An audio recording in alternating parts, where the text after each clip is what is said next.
ვირუსული გრიპის გახშირებული შემთხვევები მედიკოსები რისკ ჯგუფებს ვაქცინაციისკენ მოუწოდებენ. სპეციალისტების მონაცემებით წინა წლების ამავე პერიოდთან შედარებით დაავადებულთა სტატისტიკა არ გაზრდნა. საქართველოს გარდა H1N1 დაინფიცირების არაერთი ფაქტი დაფიქსირდა მეზობელ ქვეყნებში.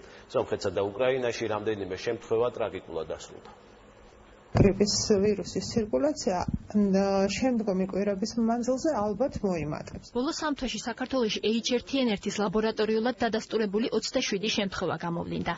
გრიპისა და გრიპის მაგვარი ვირუსების გავრცელების მატება სპეციალისტები თებერვლის ბოლოსთვის ელოდებიან. ამჟამად დადასტურებულია გრიპის 27 შემთხვევა. ქვეყნის ტერიტორიაზე, რა თქმა უნდა, ეს არ ნიშნავს, რომ მხოლოდ 27 შემთხვევა გვაქვს გრიპის. რეალურად ეს არის მაჩვენებელი იმისა, რომ გრიპის ვირუსი ნამდვილად ცირკულირებს ჩვენ გარემოში. თუმცა საქართველო არ არის ერთადერთი ქვეყანა, რომელშიც ბოლო პერიოდში H1N1 გააქტიურდა.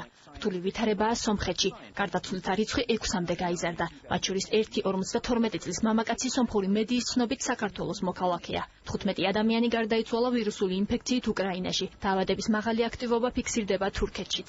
სპეციალისტები მოსახლეობას დაავადების სიმპტომების გამოვლენის შემთხვევაში სამედიცინო დაწესებულებებისთვის მიმართვას ურჩევენ. არ გაუთამამდეთ გრიპს, თუ ბავშვს სიცხე აქვს 38 ნახევარი ერთი დღე მაინც, აუცილებლად უნდა უკვე ექიმს ვანახოთ.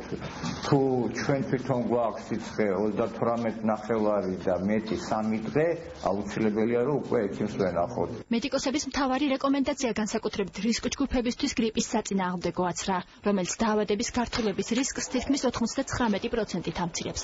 ასევე პირადი ჰიგიენის დაცვა და არავენტილირებულ გარემოში მოხვედრისგან თავის შეკავება. ცხოვრების ჯანსაღი წესის დაცვა.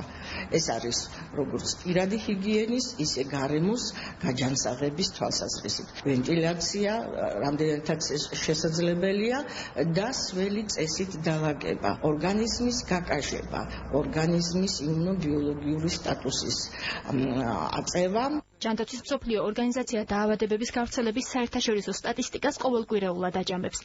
H1N1 ვირუსთან დაკავშირებით უახლეს მონაცემებს ორგანიზაცია ხვალ გამოაქვეყნებს.